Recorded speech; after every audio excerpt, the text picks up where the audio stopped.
What is up, everybody? It is Thursday, September 29th.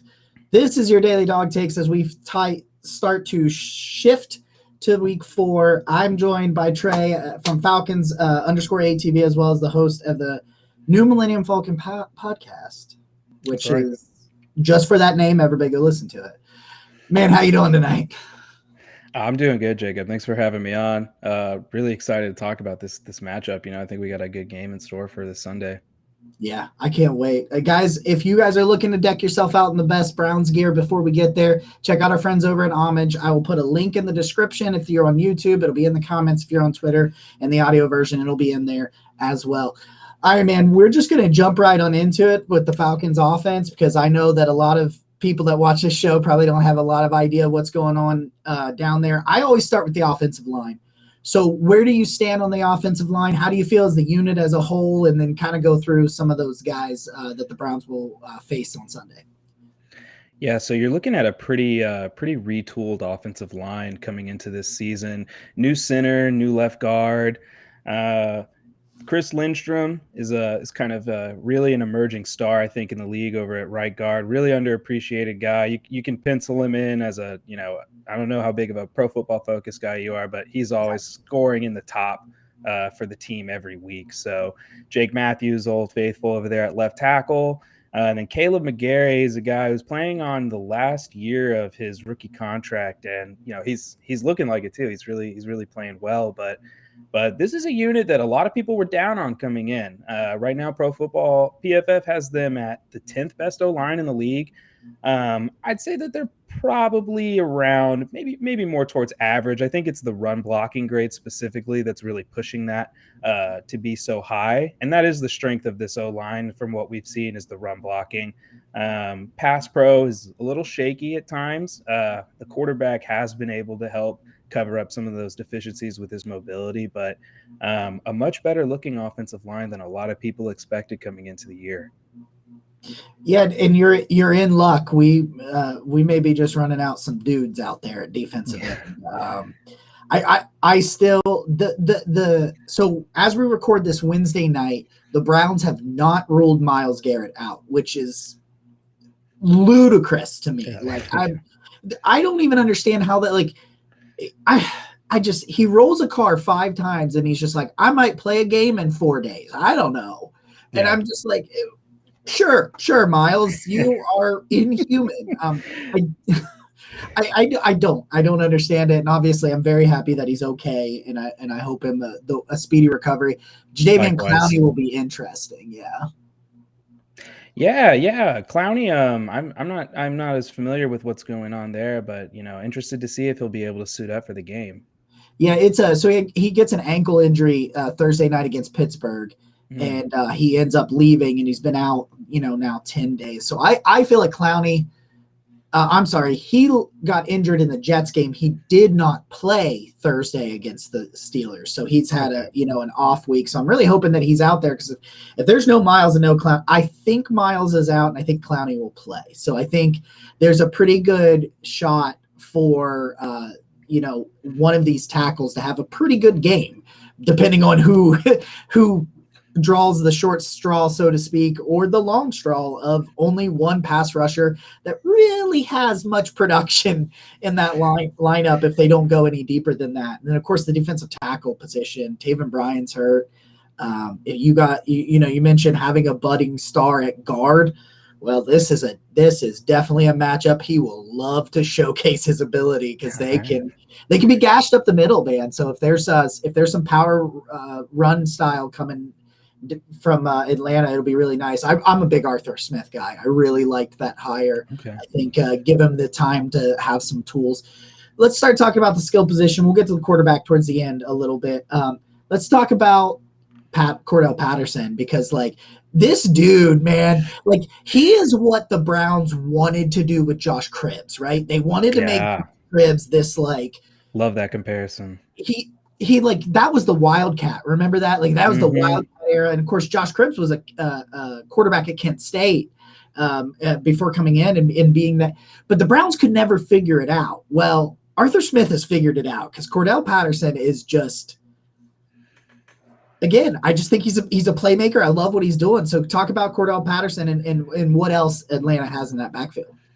Yeah, so you mentioned it similar to Josh Cribbs. It kind of looked like nobody was going to figure out how to use Cordell Patterson, and he was just going to kind of be catching some screen passes here and there and just returning kicks. But Arthur has really figured out, what to do with him. I will also say that we do have a lot of Bears staff, especially on the offensive side of the ball. So they're familiar with CPAT. I think that familiarity really helped blend well with Arthur when they all got together. Dave Ragone as the offensive coordinator. He was the former, I believe, quarterbacks coach with the Chicago Bears. So Cordell Patterson right now, I believe, is third in rushing. The Falcons rushing offense is fifth with 156 yards per game right now. So Cordell's really doing it all. We do have rookie running back Tyler Algier out of BYU who's starting to get some more looks, but Arthur Smith definitely is treating Cordell a lot like he was treating Derrick Henry, and he wants to feed the man. And originally they said like, oh, he'll be a running back and wide receiver. I'm not sure I've seen Cordell take any snaps outside this year, so I'm super happy that we have him. And kind of like you were saying earlier, he really fits that power run style. And I was a big Stefanski fan myself. I was actually hoping that if we had pulled the trigger earlier on a coaching decision in the Quinn era, that was a guy I really liked. So got a lot of respect for him as an OC.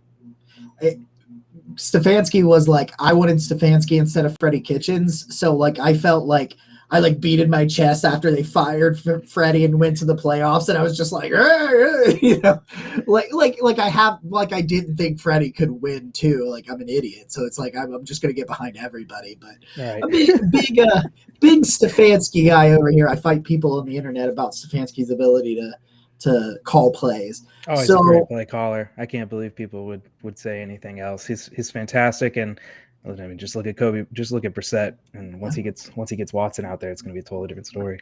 And it's like the reason they think he can't. And Trey, I do not kid you when I say this. He cannot call plays because he won't run the ball 50 times, and I am not exaggerating. That is why people think he can't run plays. They're leading the league in rushing right now, but he still isn't calling enough run plays, I guess. You want Nick Chubb to last a whole season too. There's no need to burn him up in the first 3 games. It's asinine sometimes. So let's shift to wide receiver because Drake London was my wide receiver 1 in this draft prior to getting Deshaun Watson. That's where I wanted to go at 13. Obviously, he wasn't going to be there, as we would find out now. But he felt like the Andrew Berry. He felt like an analytics-driven pick to me, like because there was some injuries there, so there wasn't a ton of production and things like that. Although I do feel like his production was still very good last year, especially last year. What's he ends up winning like player of the year, offensive player of the year, and he went down in October. Like it was like this ludicrous thing. But Drake London's he was my wide receiver 1, so I'm really excited. Well, I kind of excited because I think he's going to tear us up. But so I'm really excited to see that. So kind of touch on London and the other guys that are going on at the wide receiver position.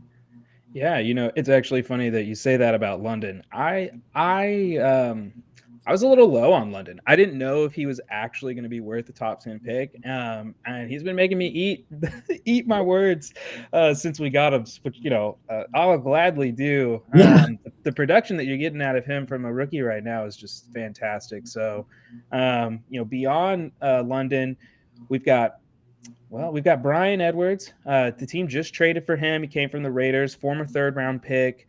They sent a 5th-round pick for him. I will say he was a surprise healthy scratch against the Seahawks. So I'm not sure if that had to do with some of the personnel that we'll get into later and some of the decisions that they wanted to make for that game. But Bryan Edwards is a guy that I like a lot. Olamide Zaccheaus is probably the true wide receiver 2 of this team right now. He's really filling in that Calvin Ridley role. He's not really going to do anything across the middle. He's that outside outlet. And then after him, you've got Cordell Hodge. I know that name might sound a little familiar. That's Hodge, my dude. Hodge has been making plays, man. When he gets the ball thrown to him, maybe it's only once or twice a game, and I won't say that's on him, but he's picking up about 20, 30 yards, per play, and really, really excited. A lot of people didn't really know what we were going to get out of him coming into the year. And then we've got fan favorite Jared Bernhardt, former lacrosse player who then transferred and was a quarterback for 1 year. I believe it was like a Division II or maybe a low-level Division I school. Bernie doesn't get a ton of run, but he's definitely a guy that a lot of people want to see get the ball a little bit more.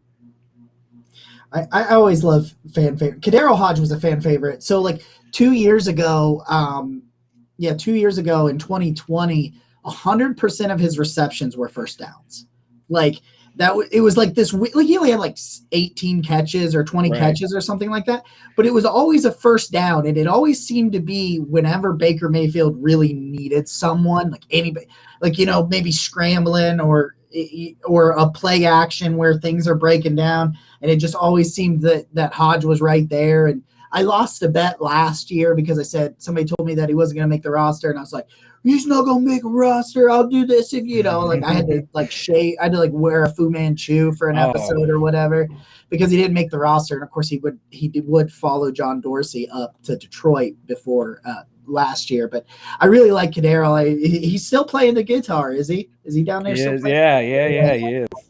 I love it's one of those. If you've never heard the story as to why he did that, it was literally just I didn't know what else to do, and it was the first thing that came to mind. That is what he said as to the reason he plays the guitar whenever he has a big play. But I really Cordell Hodge. I always find it interesting because I don't believe he made many plays when he played the Browns last year. I can't even remember if he's active, but of course, when the Browns played the Lions last year, it was Tim Boyle at quarterback. So whatever. It was a brutal. We don't talk about that game. We do not talk about that game because Baker Mayfield was so bad in that game. They won. Oh, now I remember that game. Yeah, okay. Yeah, he skipped the press conference after winning the football game. That was a fun day. That was when even the most staunch Baker defenders started to realize that this thing was falling apart. All right. So Kyle Pitts, man, that's the big one for me. I've already gotten all kinds of questions about Kyle Pitts in terms of what are the Browns going to do? And if JOK will be what they'll try to combat him with, but he has a groin injury right now. He left Thursday's game a little bit early. I think he's okay. But the Browns are so incredibly cautious when it comes to injuries that nobody practices on Wednesdays. If you're not 100% healthy, they will sit you. So he didn't practice today.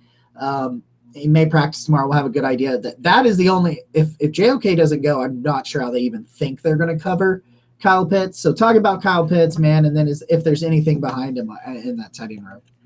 Yeah, I would actually say that, maybe the tight end room is probably the strength. And that actually has to do with the depth too, not just Pitts. Pitts is actually outsnapped by another tight end on the team.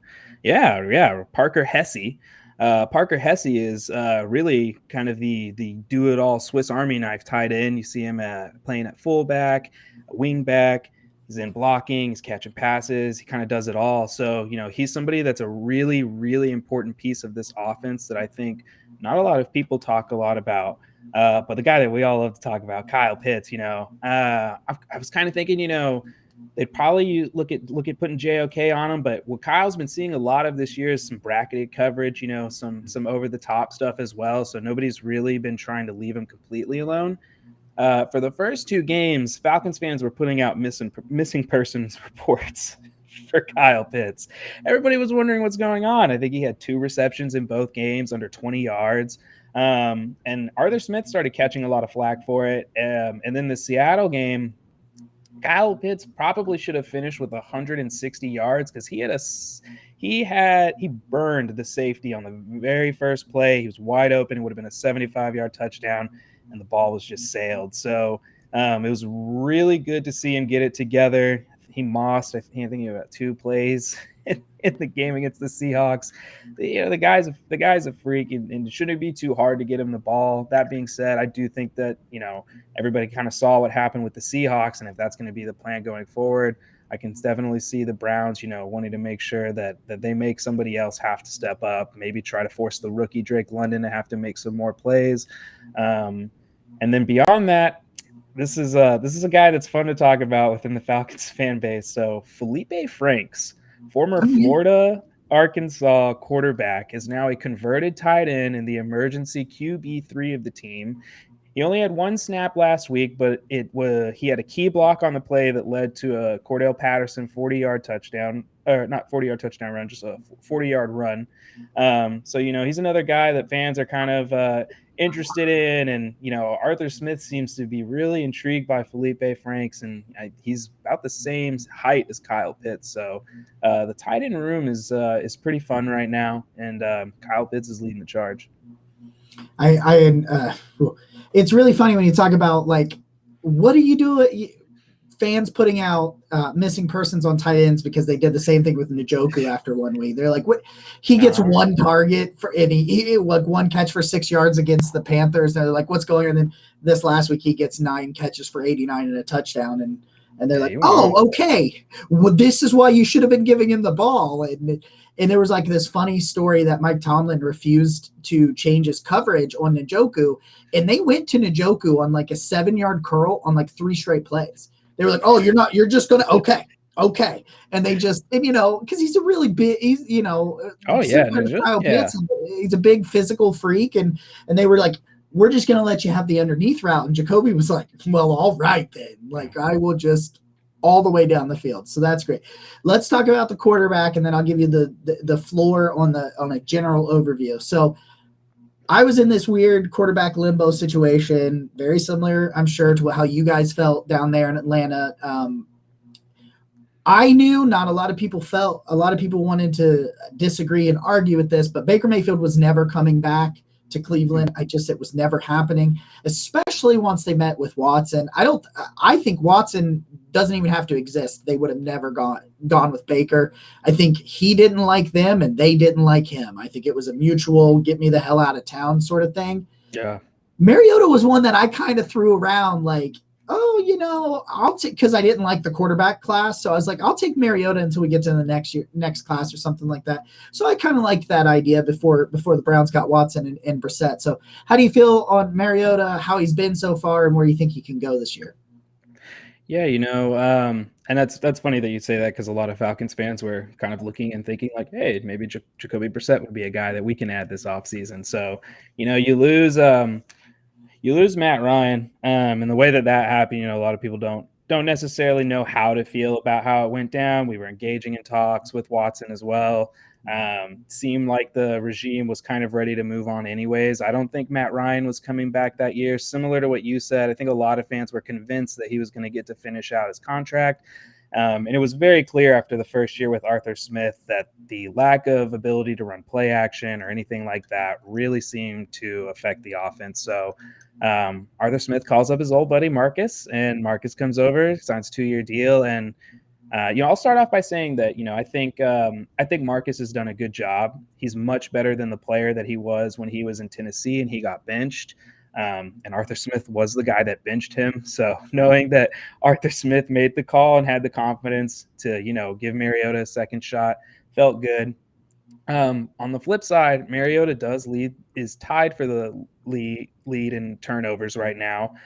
He's had a little bit of a fumble problem. He in the first game of the season, he fumbled down in the red zone when we could have closed it out. All he had to do was slide. In the Rams game as well, you saw he had another fumble, a pick at the end of the game that you didn't really like. You kind of would have wished that he would have just held on to the ball there. So he has, I don't like saying that one individual has lost games for us, but he has contributed to the L column. But, I think he's also done enough to hold off a rookie quarterback. A lot of people feel confident about Desmond Ritter, who sits behind him. I think that confidence comes because Arthur Smith and Terry Fontenot made it very clear that this was the guy that they felt like could play Arthur Smith's offense better than any of the QBs from this past draft. Whether or not he will end up being that guy, I'm not sure. I do think we'll get to see him later, but I think Marcus has done enough right now to maintain, the starting position, and especially after last week, getting probably the best and most complete game the offense has played. Marcus really showed that, he should get another week and he should get an opportunity against the Browns. Again, I keep saying this. There's a lot of comparatives, a lot of really interesting storylines for me because when Baker was gone, I was a Desmond Ritter guy. I was like, give me Ritter. Like I'm not even making this up. My followers can confirm that I love Drake London to a fault.